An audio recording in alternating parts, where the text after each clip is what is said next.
Marcelo, boa tarde a todos que estão entrando, sejam muito bem-vindos.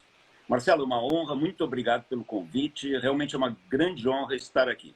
Eu tenho viajado desde 2014, viajado muito, conheci pelo menos três dezenas de centros de inovação no mundo. Vale do Silício, Israel, China, Europa, de uma forma geral. E quando se vai na Ásia, por exemplo, e mesmo nos Estados Unidos, mas principalmente na Ásia, você vê as pessoas tratando as empresas de uma maneira muito mais séria do que nós fazemos aqui. E as nossas empresas aqui no Brasil, eu vejo as empresas com problemas graves de caixa, com problemas graves de vendas, com problemas graves numa área que é muito pouco falada, talvez porque ela não seja tão glamurosa quanto vendas, que é a área de compras, com problemas graves, quem tem, e o varejo tem, e as fábricas têm, de gestão de estoques. E boa parte da energia dessas empresas, dos seus executivos de primeira, segunda, terceira linha, dos seus acionistas, é perdida com muito mimimi, muito politicamente correto, com muita frescura, com muita babaquice, que não acrescenta nada nos resultados das empresas. A mensagem tem sido volta para o básico. E talvez agora, infelizmente, nessa pandemia, nós tenhamos um terreno mais fértil para isso. Como tu vê o lucro para um empresário e para uma empresa? O pessoal chega para mim, MBA, o pessoal chega para mim e pergunta assim, ô Mubarak, o que é uma empresa? Esperando que eu fale, Marcelo, em inovação social, empresa social, esse monte de adjetivos e substantivos que não acrescentam nada. A pergunta, o que é uma empresa? Uma empresa é apenas um investimento financeiro. Você tem dinheiro, você pode comprar ouro, você pode comprar prata, você pode comprar um cavalo de corrida, você pode comprar o passe de um jogador de futebol, você pode colocar em CDB, você pode comprar títulos de governo, ou você pode abrir uma empresa. Então, uma empresa é simplesmente uma maquininha onde entra capital e tem que sair capital, mais capital ainda. Isso se chama produtividade. Independente da pessoa que está nos assistindo, ser um empresário ou ser um executivo, eu acho que todos têm que galgar o crescimento dessa empresa, porque com isso todo mundo cresce. Qual é o objetivo que todos querem? Riqueza. E riqueza não é um conceito estático. Atenção, todos os seres humanos desejam riqueza.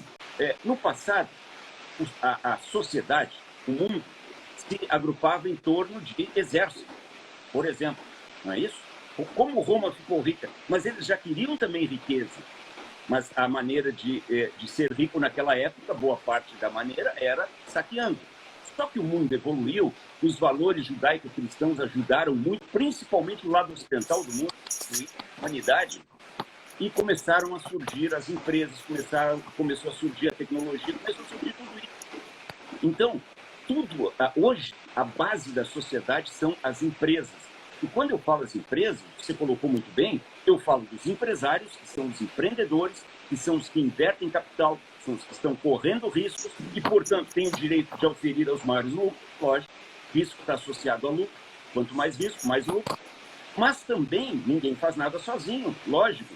Todo esse grande grupo de executivos, de analistas, de assistentes, todo esse grande grupo faz parte disso. Isto é a empresa. Essa gente toda precisa de conceitos muito claros para que a gente possa realmente ser um país de empresas produtivas e ricas. Sempre no início do meu trabalho em qualquer empresa, eu preciso ver o demonstrativo de resultados, com as projeções para o ano, o fluxo de caixa e o balancete. Eu quero ver, em resumo, como a empresa é um investimento financeiro, eu quero ver onde está o dinheiro. 99% dos casos, não tem um fluxo de caixa para me mostrar. Nós temos um gap na nossa educação, que é o gap da matemática. Nós somos um país onde 99% dos executivos, dos empresários, dos psicólogos, dos administradores, dessa turma toda, não tem muita intimidade, muito gosto pela matemática. Compramos uma nova injetora, abrimos uma nova loja, fizemos uma nova campanha de marketing, o nosso site está uma maravilha, o e-commerce está bacana. Tudo isso é muito importante, gente. Mas qual é o lado, entre aspas, aborrecido da empresa? É quando você chega e diz, bom, tá tudo bem, tá tudo muito bonito, tá tudo muito bom, mas eu agora preciso ver o fluxo de caixa, eu preciso saber se todo esse glamour aqui está gerando dinheiro. A minha experiência me autoriza a dizer que é a maioria que vive de paycheck em paycheck, vive com caixa para um mês. E a prova é agora, quando o governo, os governos estaduais, os prefeitos, de uma maneira irresponsável, fecharam demais o mercado. Por que tem tanta gente quebrando, tanta gente com problemas? Porque não tinha reserva nenhuma. O caixa do cara é o banco. Mas sabe o que está em jogo nessa cadeia toda? A sua família. Não é o dinheiro do seu patrão, não é o empresário, não é a sua fábrica, não é a sua loja, não é nada disso. O que está em jogo é a sua família. Mas o que você quer legar para os seus filhos? Um país onde não há emprego? Um país de gente pobre? Um país que, quando alguém fala como eu, muitas pessoas se ofendem? E não é só o empresário, esse resultado, todos nós dependemos desse resultado. É por isso que o Back to Basics... Mas, o Mubarak, o que é exatamente o Back to Basics? Caixa, estoque, balanço, fluxo de caixa, DRE, vendas, compras, produtividade, geração de riqueza e a lei do Davi. Eu estava lendo uma frase do Michelangelo quando ele foi perguntado como ele tinha conseguido, com um simples martelo de um cinzel e uma pedra, esculpir a imagem mais perfeita de um ser humano considerado até hoje. Davi. Davi. E ele disse, olha, eu imaginei o Davi, olhei para a pedra e o meu trabalho foi tirar tudo que não era o Davi. Então, para mim, essa é a definição mais importante de uma empresa. Você tem que olhar Sensacional. Você tem que olhar para uma empresa e dizer, bom, o que é a empresa? A empresa é caixa, a empresa é estoque, a empresa é compras, a empresa é produtividade. A empresa são as pessoas, mas pessoas treinadas. Pessoas com essa mentalidade. Não cara que vai para a empresa para fazer mimimi, para reclamar, para achar que está tudo ruim, sai, cara. Vai para outro lugar. O Davi é isso, quer dizer, você tem que olhar para a empresa e tirar todos os rapapés. Depois, quando você ficar com o bolso cheio de dinheiro, você gasta no que quiser. Você vai lá fazer a sua caridade, vai lá fazer o que eu, aliás, estimulo muito, trabalho voluntário, caridade, mas faça com o seu dinheiro, não com o dinheiro da empresa. Porque senão todo mundo afunda, todo mundo morre. Essa tem sido a nossa experiência. O Back to Basics significa assim, você tem que ter um sistema de gestão. Eu não estou falando de software, você tem que ter um método de gestão para administrar a sua empresa. E o método de gestão tem alguns pilares. Indicadores, padrões, planos de ação e toda essa questão financeira que eu acabei de falar. Perfeito? Essa é a cultura de gestão. Bom, tem que ter a cultura financeira, que nós acabamos de falar. A cultura do caixa, a cultura do estoque, etc, etc. E a terceira cultura, falei em cultura de gestão, cultura financeira, e a terceira cultura, Marcelo, é a cultura de vendas, a cultura comercial. Eu estava numa empresa aqui no interior do Rio Grande do Sul e a empresa tem um grande cliente, uma fábrica.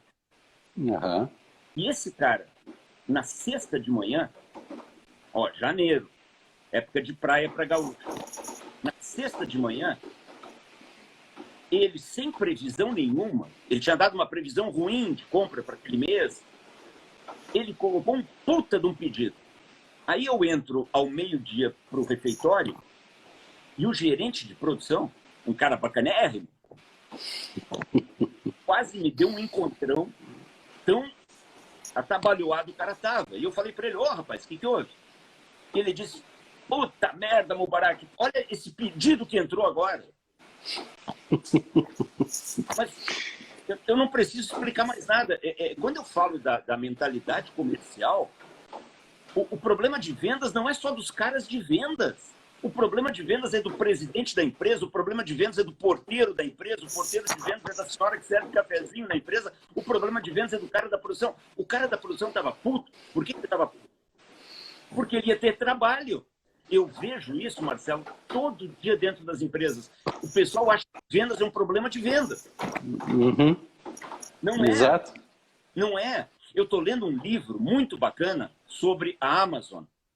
E na Amazon, o que diz o Jeff Bezos? Pô, vamos pegar o cara mais rico do mundo, a loja do mundo. O cara diz assim, todo mundo tem que trabalhar na empresa para reduzir custos, para que a gente possa passar essa redução de custos para o preço. para que a gente possa vender com facilidade. Sabe o que me disseram já muitos empresários? Mas vamos parar. Se eu baixar muito o preço, a venda fica muito fácil, qualquer um pode vender. Eu quero que o meu cara de venda se esforce. Tudo bem o cara de venda se esforçar, conseguir os melhores preços, as melhores marcas, óbvio. Mas eu disse para ele, mas é o contrário, eu quero que você tenha um preço que qualquer idiota possa vender. Então, toda empresa trabalha para uma única finalidade. Lucro. E o lucro vem da onde? Da venda com margem. E a margem vem da onde? Do expertise dos vendedores. Se diz que tem muitos vendedores nos assistindo. Perfeito. Do expertise dos vendedores e dos custos. Esses caras que estão nos assistindo agora, eles são, para mim, a celebridade das empresas. O corretor de seguros é a celebridade da companhia de seguros. O representante comercial é a celebridade da fábrica que ele representa ou do varejo que ele representa. Porque a regra número 1 da empresa, qual é? É venda. É venda. Não, mas é margem. Mas o pessoal vem me dizer, mas é margem? Eu sei. Mas margens eu posso controlar com os meus custos. Vendas é briga de rua. Margem é judô. Da porta da empresa para dentro, Marcelo e pessoal, é o quê? É judô. É briga dura, mas tem regras. Doeu demais ao dar um tapinha, parou, todo mundo se cumprimenta. Beleza? Agora, da porta da empresa para fora, é briga de rua, é cusparada, é caco de vidro, é 10 contra 1. O cliente não vai atendê-lo, vai dar chá de banco nele, vai xingá-lo, vai falar mal da empresa dele. Essa é a realidade da venda. Então, o cara dentro da empresa ele tem que ser treinado para isso, para a guerra. Esses dias, eu li num site famoso, hein? Não vou dizer o nome para respeitar os caras, mas um site famoso. Dizendo assim, olha, nós criamos um sistema de bônus, um sistema de remuneração variável para motivar a sua equipe de vendas. Eu diria o seguinte, se você tem uma equipe de vendas desmotivada, o seu primeiro problema não é com remuneração variável. O seu primeiro problema é com recrutamento e seleção. Eu adoro ver quando um vendedor ganha muito dinheiro. Mas que ele trabalha, mas o vendedor certo. E o que é o vendedor certo? É o vendedor que tem as suas motivações pessoais. Remuneração não foi feita para motivar pangaré. Remuneração variável foi feita para premiar os grandes vendedores. Os caras que sabem que a motivação deles é a família deles. Não é a frutinha na empresa, não é bate-papo na empresa. Eles sabem que eles estão indo para uma guerra. Eles são pessoas duras. Eles são pessoas cascudas. Eles estão prontos a enfrentar porrada o dia inteiro. Esses caras têm que ganhar muito dinheiro. Ou você tem motivação para sustentar, para dar um apoio para a sua família, para as pessoas que você ama, e dentro da empresa, você tem que completar isso aí com disciplina. Tem dias que a gente não está afim de nada, é ou não é? Então, se você depende única e exclusivamente de motivação, você está ferrado. Você não vai fazer, você não está motivado. Agora, se você é um cara disciplinado, você curte durante 1 minuto a sua mágoa, vai no banheiro, lava o rosto, bota uma roupa e vai trabalhar. E faz melhor do que sempre. O Bernardinho, eu o conheci em 2013, num evento na Bahia. Eu disse para ele o seguinte, eu disse, Bernardinho, eu tenho uma filha, e a minha filha está estudando engenharia da produção, e possivelmente ela se caminhe um dia, depois de trabalhar aqui ou ali, para o ramo de consultoria. E eu dei 3 livros para minha filha ler. Os primeiros 3 livros que eu dei para minha filha, para o meu tesouro mais precioso, os nossos filhos. Um deles foi do Jack Welch, o outro deles foi sobre Ambev. E o terceiro foi o seu, Bernardinho.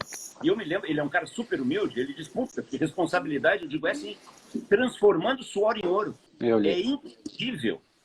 E nesse livro, Marcelo, o Bernardinho fala dos conceitos que nós estamos falando agora.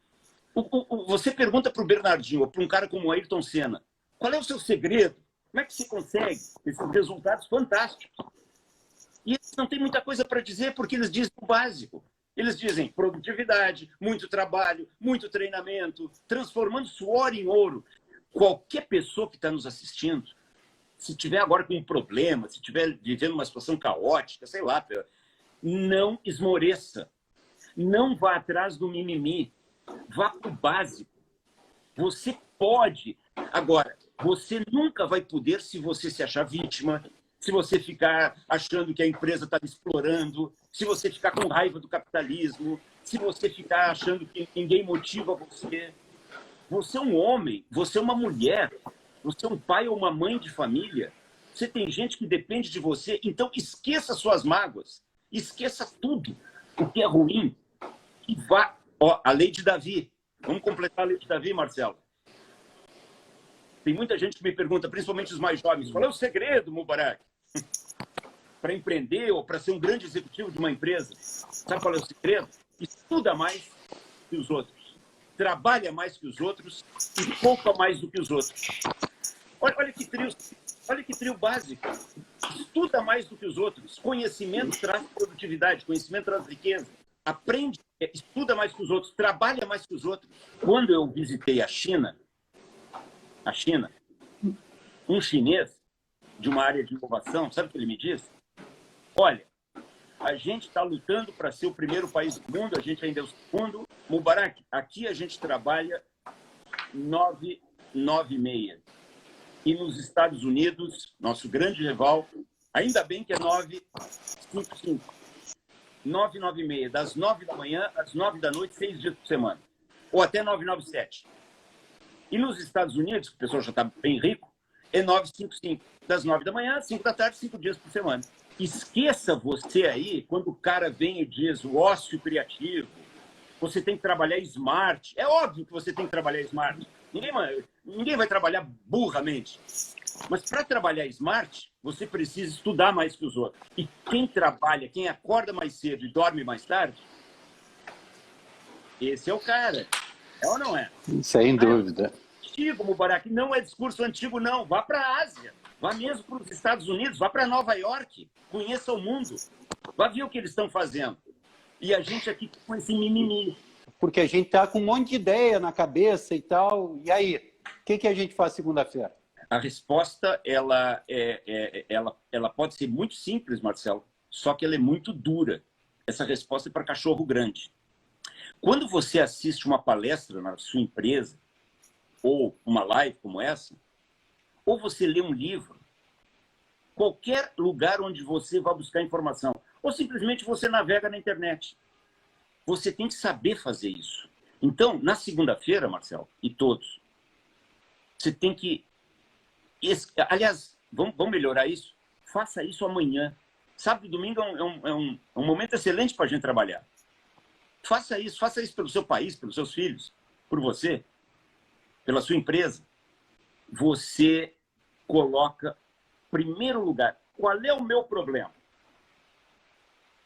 Qual é o meu problema? Porque cada um tem um problema. Não, eu estou com um problema em vendas na empresa, eu estou com um problema de compras, estou com um problema de caixa, estou com um problema de estoque, eu estou com um problema de treinamento, estou com um problema de desenvolvimento pessoal, a minha empresa está crescendo mais do que eu. Escreva claramente um problema, ou aquilo que tira o seu sono. E aí você pega esta live, que eu espero que seja inspiradora, a gente se preparou para isso. Uhum. E a gente não se preparou só nessa semana, né, Marcelo? A gente se preparou durante toda a nossa vida para isso. Então, escreva claramente o seu problema. Faça um plano de ação e execute. Sabe que esses dias alguém me perguntou, Marcelo? Quanto vale uma ideia? Eu digo 0. Uma ideia não vale nada.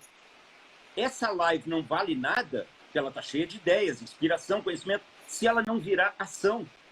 O cara aí do outro lado pode dizer, pô, o consultor ficou falando e no final ele mandou a gente fazer um plano de ação. Eu queria o pulo do gato, sabe aquela história? Eu queria o pulo... Não tem pulo do gato. O pulo do gato você vai ter que aprender, você vai ter que estudar, você vai ter que ralar. Se você não sabe... Por exemplo, os vendedores. O cara pode dizer, eu não sei mais o que fazer para vender. Sabe o que você tem que fazer quando você não sabe? Pergunta. E aí, se você não sabe para quem perguntar, liga para o Marcelo, liga para mim, liga para alguém. Alguém vai estar disposto a ajudar você. Como é que vai ser o mundo pós esse Covid? O mundo depois do Covid vai ser quase igual ao mundo antes do Covid. Pode anotar isso aí. Eu jogo a minha reputação nisso aí. Eu não estou alinhado com esses caras que vêm fazer terror nos sites, vêm fazer terror na internet, vêm fazer terror na mídia em geral, dizendo que agora tudo mudou, agora vai ser um novo mundo. Não vai, cara. Que isso? O e-commerce vai ser acelerado? Vai. O home office talvez seja maior? Sim. Mas isso já vinha acontecendo. Ah, mas vai ser acelerado. Esse pode ser parte do mundo depois do Covid. Não dê bola para isso aí, não dê bola para o negativismo. Prepare-se cada vez mais. E essa minha palestra, essa minha conversa, melhor dizendo, Marcelo, e todos, eu tenho há 23 anos na minha empresa. O que mudam são as ferramentas, mas o básico permanece o mesmo. Ou vai ter empresa sem caixa, ou vai ter empresa sem estoque, ou vai ter empresa sem compras, ou vai ter empresa sem vendas. Ou estudar demais, ou estudar mais, é um pecado, vai ser um pecado. As transformações são progressivas. Prepare-se para elas, mas sem terror. Mubarak, de coração, muitíssimo obrigado. Sexta-feira que vem, se Deus quiser, estaremos juntos. E, como muitos estão pedindo, quem sabe o Mubarak não volta para nos brindar num próximo momento. Um beijo em todos e, Mubarak, muito obrigado. Eu que agradeço.